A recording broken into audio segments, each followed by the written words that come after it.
Good morning. Welcome to another edition of Frank and Candid on this Monday morning. Hope all is well. Hope you had a good weekend. Under the circumstances, you can find a way to make it good anyway. Welcome to this edition. I'm Tony Nias. Let's see what's in the news quickly. South Africa and Cuba have reached and signed a cultural exchange and cooperation agreement geared up to strengthen two-way relations in this sector. The agreement clearly set out as objectives of understanding the carrying out of cultural workshops, music festivals, and other artistic events in both nations, as well as the promotion of musical groups exchange. Likewise, the parties will cooperate by inviting writers and other literary specialists to conduct literature and to share literature insights, and may host film festivals in both nations. The agreement also set out to conduct cultural work for rural communities, as well as folk and contemporary dance, classical ballet, painting, etc. When speaking to officials signing at the official signing ceremony, the Cuban ambassador to South Africa touted how African culture has become a close part of Cuban culture after 4 centuries of cruel slave trade, through which not only 1 million men, women, and children belonging to more than 200 ethnic groups of ancestral African cultures were taken to Cuba, but also customs, tastes, beliefs, and traditions. So, good news there on that front, where Cuba and South Africa are now agreeing to cultural exchanges. All right. On this Monday morning, we are, at least for the next 2 weeks, on an extended curfew period from 6 p.m. to 5 a.m.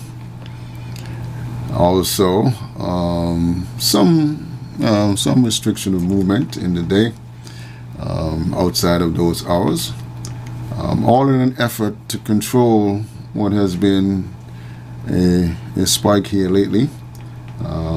Some community spread, trying the officials, health and otherwise, are trying to get a handle on this thing and control this thing so that we can move on. And we will see how this works out for the next 2 weeks. At the end of that, an assessment will be made, and if it works, and depending on how effective it is, could be a relaxation, and if not, it could be more restrictive. So we just need to continue to do the right thing and adhere to the protocols, and see if we can get a handle on this, and so that we can move on. Now, in that connection, I want to talk about what many of us have been talking about, another tool in the arsenal to fight this fight, and it has been the vaccine. And many of our health officials, local and otherwise, have touted the benefits of the vaccine, its safety, its efficacy, and what it can do and can't do, and all of that have been in the media, have been out there for some time, especially since the introduction of the vaccine, since we started being vaccinated. There have been lots of information, even if beyond the local media. The consideration nowadays, though, is that as we move, we're getting closer to where we want to be in terms of vaccination of the population, and that's a good thing. More people are getting vaccinated. But there is a serious push globally to get to that magic number, or that number that the scientists are saying is a good number, to make some adjustments. And so the consideration has been, what's the best way to persuade millions of people across the globe who are still unvaccinated against the COVID-19? How do you persuade them to get their shots? Now, one way is to continue with the information, continue to reassure through public service announcements and other activities, through briefings and all of that. Continue to get that out there, get the information out as to the benefits, the safety and the effectiveness of the vaccines. Another tool that has been useful is the use of the persuasive power of certain endorsements from prominent figures in the community, to include, you can have statements from doctors, which I've seen, statements from politicians, which I've seen, statements from entertainers, which I've seen, and I've also seen statements from even the clergy. All of this I have seen on the global stage, and I have seen it locally. So we can continue to do some of that and see how that works. And any dent will help. Any of that gives us one or two more people getting vaccinated helps. And I am in full support of persuading people that way, with as much information as you can provide them so that they can make a decision. And you're hoping to get them to make a decision on the side of taking the vaccination. Of course, there will be people who have reasons, legitimate health reasons or otherwise, for not taking the vaccine, and you have to take that into account as you try to get to the 70% and above. Increasingly, however, with all those efforts, authorities are realizing that it will take a little more. You need a little more push in the persuasive side of things to get over the hump and to get to where we want to get to. We still need to push. Continue what we're doing in terms of the information and the statements and PSAs, public service announcements, by prominent figures in the community and all of that. Still continue doing that. But authorities are realizing that you need a little extra something in the arsenal to deal with this and to push a little more people into, or persuade a little more people into it. One of the things that have been talked about a lot as we look at that and to get over the hesitancy is the whole idea of whether or not incentives can encourage action. For many years, for quite some time, we have accepted that incentives can encourage action that support the public good. There have been a number of instances where incentives have been used in many jurisdictions to get an action that is for the public good. And getting people vaccinated, to me, is for the public good. And so incentives are now being talked about as another way to try and persuade people. And these days, I mean, I looking at a bunch of news items, reporting from across the globe, where we are seeing things like, from free donuts, free beer, tickets to amusement parks, cash, what else? Overnight stay in places and travel and all kinds of stuff are out there as part of the incentive. Many companies are paying their employees in some form or fashion It could be from paid time off to gift cards or cash.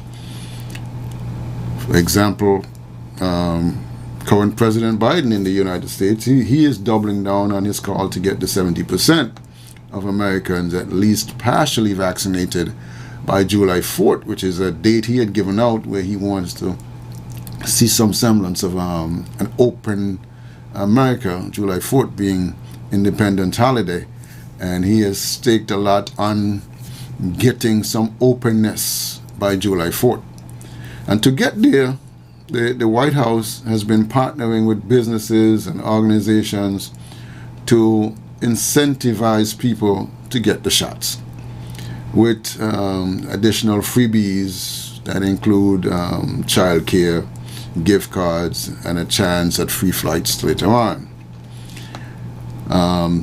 Even in some individual states, they're doing their part as well. One of the most debated and successful, I might add, incentives is the one in Ohio, based on the numbers, where they dub it as Vax-A-Million. It's a Vax-A-Million campaign which allows vaccinated adults to enter a drawing for one of $5 million awards, or for residents between 12 and 17 years old, they will get one of 5 4-year scholarship to an Ohio State school. This includes room and board, tuition, and books. An Associated Press analysis determined that vaccinations in the state went up 33% after the vaccine lottery was announced. I mean, and that's significant. It tells you that at least there is some hope that some people who are hesitant will take another look at it if they weigh the incentive, because you don't know, and many times you don't know why they're hesitant. Maybe they're not hesitant for any really significant reason, I don't know, but you can push a percentage of people who are hesitant with some sort of incentive. And this is an example of where you have increased vaccination 33% by just offering this lottery.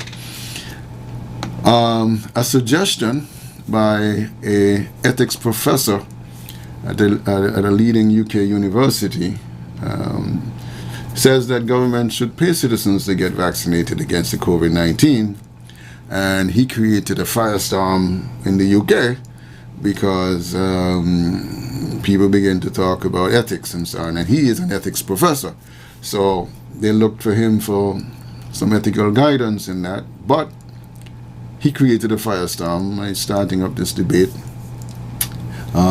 as to whether it's ethical or dangerous, and whatever other else will come out of that. He's arguing that the government should consider a pay-for-risk. That's how he put it. He said a pay-for-risk approach to encourage the population to have the shot once available. The anti-vaxxer may never be convinced to change their stance, but he's saying that incentivizing vaccination may persuade others who might not have done so to go ahead and get the jab. Now, he wrote that in an article published in the British Medical Journal. So, talk about the advantage of payment for risk is that people are choosing, right? In that case, he's saying they're choosing voluntarily to take it when they weigh the risk of a payment versus whatever risk they thought they had that in. So you may or may not agree with the professor. You may have a different opinion. So I just thought that maybe we should look at what these incentives could mean. Right here in our local community, a number of businesses have started talking to their employees about incentives, time off with pay, and things like that, extra day off, things like that for being vaccinated, because they believe that it's in the interest of the company to have their employees fully vaccinated, and so they have, decided to give certain incentives. The other side of that, though, and I can't ignore this, is that the people who went out quickly, without any push, went out quickly and got vaccinated, are saying, but wait a minute, I just did it, I didn't get anything. But sometimes, that's what happens. Some companies I know have broadened the incentive package in that they're saying whenever you are vaccinated, you're still entitled to it. So those are the little arguments here and there about that. So the question is, what do you think about the idea of incentivizing for the public good? In this case, we're talking about the vaccine, but as a general rule, incentivizing for the public good. It has been done many times. There are many examples of incentivizing for the public good. Tax credits, for example. People have gotten tax credits so that they would employ people in a particular industry. So, just an example of how tax credits and incentives are used in many cases for the public good. We will take a break, and when we come back, phone number 465-2555 and 718-577-2916. You can weigh in on this subject. Give me your thoughts on anything I have just said. We will be right back.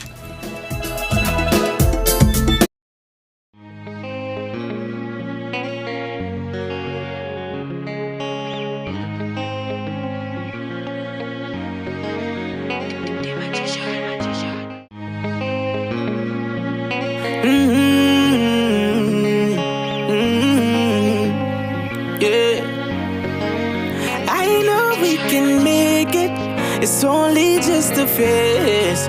Once we're vaccinated, and everybody gon' be safe. Everybody gon' be safe. One kind, yeah. One people.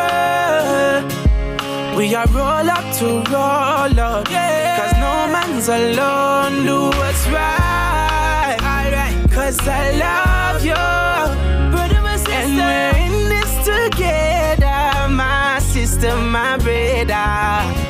I don't wanna lose you. I love you too much. I think it's better for us, yeah, yeah. It's better for us, yeah. I don't wanna lose you. I love you too much, yeah, yeah. It's better for us. Tell your mommy to roll up, to roll out. Bless up. Dejo here, and I'm doing my part in the fight against COVID-19 by following all safety protocols and, most importantly, rolling up my sleeve for the vaccine. So I'm encouraging you to do the same, because that's our best shot of protecting ourselves, our family, and our friends.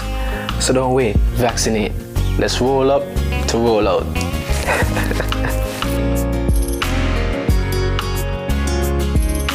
What called for?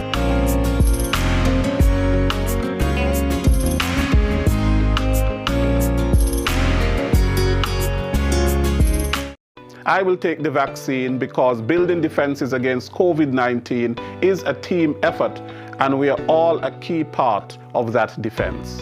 I definitely will be taking the vaccine when it's my turn. I will be taking the vaccine as it is an important tool. And the marrying of vaccination with incentives and all of that. What do you think? Let's go to the phones. Good morning. Welcome to Frank and Candid. Hey, good morning, Mr. Nayas. Good morning. Now, incentivizing the persons, the community, nothing is wrong with that. Because just recently, our governor has thrown $1 million in the pot, starting the 6th of July. What state are you in? What state are you in? I'm in the VA. Oh, okay. Mm-hmm. Yes, so starting the 6th of July going forward for the next 10 weeks, They said you have 400,000, Okay. which will bring it up to $1 million, and because we've been getting the same problems, with the fall off of people, going to get the vaccine and so. But nothing is wrong with it, Okay. Yep. All right. All right. So there you go. One caller don't think anything is wrong with it. Supports it. Let's go back to the phones. Good morning. Yes, good morning, Mr. Nias. How are you? I am well. What's up with you? I'm good. Mr. Nias, I want to touch on something that you mentioned about the relation between Cuba and South Africa. South Africa and Cuba have an initiative where the medical fraternity in Cuba is working with the youth in South Africa. We are so familiar with, the type of doctors that, Cuba produce, and it's a great thing that they now have this initiative that is on the ground in South Africa, where the doctors, they are training South African youth in the medical field to tackle healthcare on the continent. I also would like to mention something that you spoke of, I think, the last time you was on air. And, I want to bring to our people's attention that we have lost the president of Chad last month.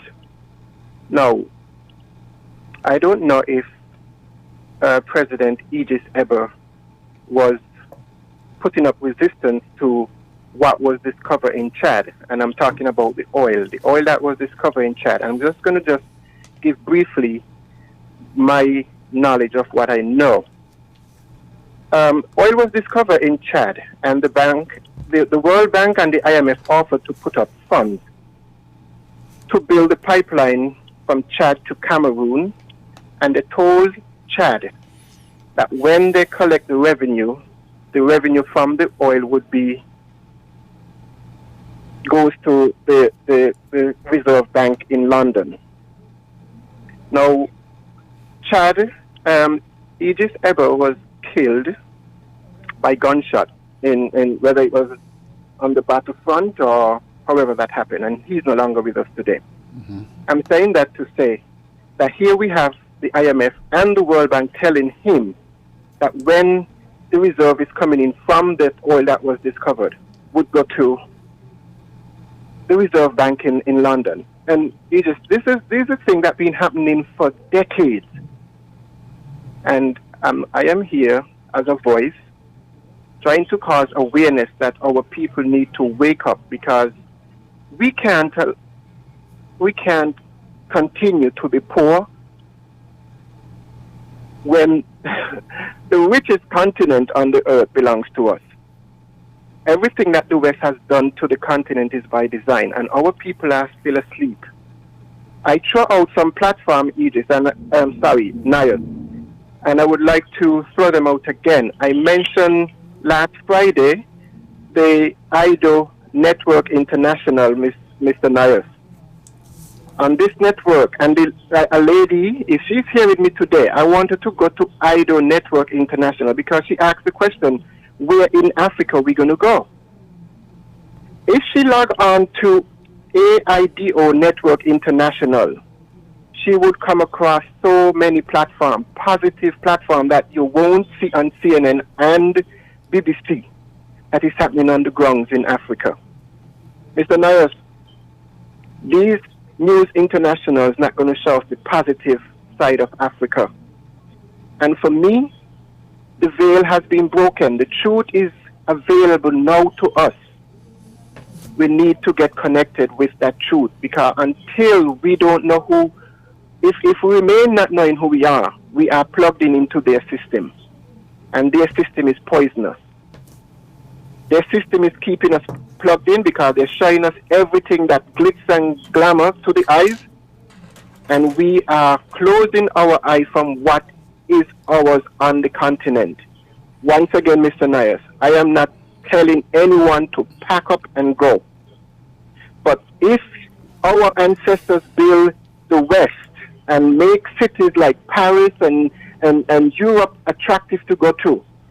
ADI is now showing us positive things that are happening on the ground in Africa. We need to get on board, Mr. Nayas. Okay. Thank you for taking my call. Sure.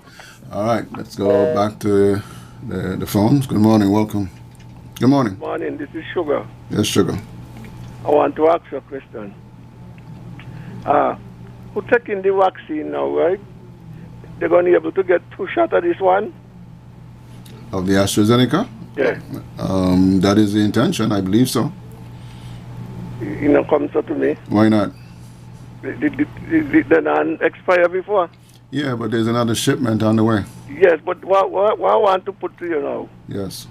they were waiting all the time and wouldn't take this one. Mm-hmm. But the next one that going to come now, it's the Johnson & Johnson. No, there's more AstraZeneca coming. And how much shot that be? 2 in 1? The AstraZeneca is 2 shots. There's a discussion on the Johnson & Johnson, but there's AstraZeneca coming. But which one of them is 1 shot? Johnson & Johnson. Oh, okay, because I thought then I wait and then I run from 2 and now then get 3. No. Okay then. Okay. All the best. All right. Okay. All right. Let's go back to the phones. Good morning. Welcome. Yes, good morning, Mr. Nayas. Hey. That lady before Sugar, she well said and well right. Looking at some people, they ain't take no vaccination and they want to push on people, but people must go take vaccination. And near here, Volume don't open, but here Rams don't open. So let's get back to the public that we know what's going on, who are going to open, that we poor people could shop. See you. All right. See you. That's a good comrade. All right. We got another call. Okay. All right. All right. Yeah. So we are talking about incentives and the effectiveness, if you think it is in fact effective, or you don't. But it's at the moment it's all over the place. All kinds of incentives across the globe are happening nowadays to get people to vaccinate for the public good. And protecting yourself and your loved ones against COVID-19 is the greatest prize of all. After this past year, what we have seen, and businesses across the world are throwing a little extra to reward those who have gotten their shot, or encourage those who are still dragging their feet. Now, the fact that there are all these incentive programs coming up points to the other fact that there is nobody forcing. And that is why all these incentives are coming up. Because if you were being forced, then they won't really have to incentivize you. So they're trying to persuade you in different ways, whether prizes, cash, whatever, to get it. So you still have a choice, as in people who want to take part in a lotto or don't want to take part in a lotto. People who think that it is worth it if they've been hesitant. If they think it's worth it, you're gonna get a couple. And so some people would say that if you get a couple, then it's worth it. You're not gonna get 100%. You may not be as successful as the state of Ohio in the United States that jumped 33% when they offered the incentives. But if you get a couple of percentage up, then it's all helpful. As we say, one full basket. So anything that you can utilize as a tool to persuade people outside of any other drastic measure is all good. And we all know the debates around here. We don't want to go to anything drastic.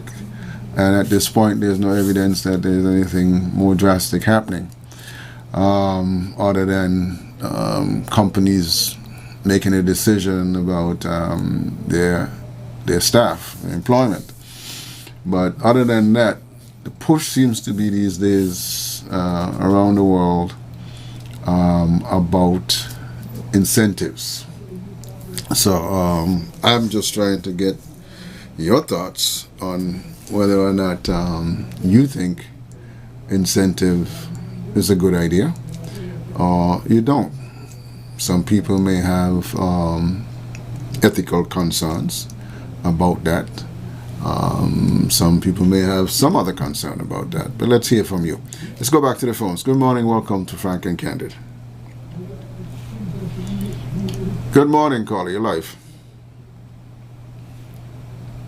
Okay. Not hearing that caller. Might not be listening. Caller, you're live. Good morning. Oh, good morning. What you talk about percentage, mean people must get paid to take the vaccine? Incentive. Yeah. I'm saying there are people offering, there are companies offering incentives. What do you think about it? I think that nobody must get no pay to Okay. vaccine. They must take it off for their free will. Okay. Understand? Mm-hmm. And who done get before? How they will get percentage, only them who just come in. I think the government must think about that. Okay, thanks. All right. Well, I understand. I'm not necessarily talking about government. I mean, there's a lot of private businesses that are doing that. That's the question. We're not necessarily talking about government. And a lot of these programs involve anyone who took it, not just those who have not as yet. It's open to everybody. Let's go back to the phones. Good morning. Good morning, caller. You're live. Okay. I don't know if the caller listening. But Hello. you're live. Go ahead. Good morning. I have a problem with that, you know. Okay. My problem is why I have to give you an incentive when you say you don't want the vaccine. How all of a sudden now, because there's an incentive, you want the vaccine. What about those poorer ones who get the rest out the way and get the vaccine? It's for our good. Mm-hmm. I don't see why we should be paying people. Because right now we're not in a position. Look at our economy. Look at what is happening to us. Why we must always think we have to pay. They always say you have to pay them to vote, you have to pay them for this, you have to pay them for that. That's a damn bad habit, man, you're all giving them. Thank you. Okay. All right, let's go back to the phones. Good morning, welcome. Good morning, Good caller. morning, Mr. Naya. Yes, good morning. I'm calling you from the Virgin Islands. Yes. And they're having something like that here. Mm-hmm. They're calling 10 names. Each name the car, the person getting $100,000. Okay. But people who done fully vaccinated, right? Only them name gonna enter. Oh, okay. So what people say now, instead of you do that, they want somebody $100,000. Why don't split it up and give them who done vaccinated and them who ain't vaccinated and everybody get something? One person will get $10,000. How I feel now, who fully vaccinated, they ain't get me vaccination yet, I'm just speaking in general. Who fully vaccinated, how they gonna feel when somebody gonna get $100,000 and they ain't get none? So they ain't encouraging people to take it. If you want to encourage people, you split it up, give everybody something. You understand? Mm-hmm. Okay. And these things are high in tricks because when you see these things happening, most of the time, a lot of cheating is just done, because I might be doing a joint and might want one of my family to win, and that's how we don't go. So I ain't talking that at all. Okay. They need to share it up and give everybody something. Well, Fine. okay. Well, the incentive is the chance to win. You see what I'm saying? The chance to win. Back to the phones. Good morning. Welcome. Good morning, caller. You're live. Yes, greetings. Greetings. Yeah, give thanks for the reasoning so far. Mm-hmm. Yeah, companies to take the word there instead of threatening the workers. You know, you vaccinate or you walk, you find the door. Include some incentives and see how it goes. Mm-hmm. Right? And remember the incentive is for those who are hesitant and not for who want to take it. So who want to get out of it? Who don't hesitate to step up and take it. the incentives from the companies go to, I think the U.S. Virgin Island government, they do something like that. The governor, they make an appeal with something like that. That's what I'm hearing. Yes. But we not encourage it with governments. Governments now with the workers. You see, government with them workers, the same thing goes to them. The same thing. Encourage, offer an incentive instead of showing them the door. I see how it works. Give thanks to the reason. Blessed love. All right. Well, the people talking about what about those who are vaccinated? I think the way these incentives are set up by the companies are if you are vaccinated. So whether you've been vaccinated now or a long time ago, if you're vaccinated, you are able to join in this lottery or whatever it is, this drawing. So doesn't matter when you are, the fact that it is if you are vaccinated. So the hope is that you pull other people who are not vaccinated into that group of vaccinated people. So you won't miss out if you're vaccinated. Got a caller? Let's go back to the phones. Good morning. Hey, good morning, Mr. Nayat. Yes, sir. I'm a farmer. Yes. I'm having some serious problems at this point in time, right? I'm about to go harvest. And it's like no stipulation. It's been made for the farmers concerning this 6 o'clock period in time. For me to leave my farm 4:30 to reach home, he only leave my farm exposed for the monkeys. At this present time, by this weekend, I should be harvesting cucumbers and okras.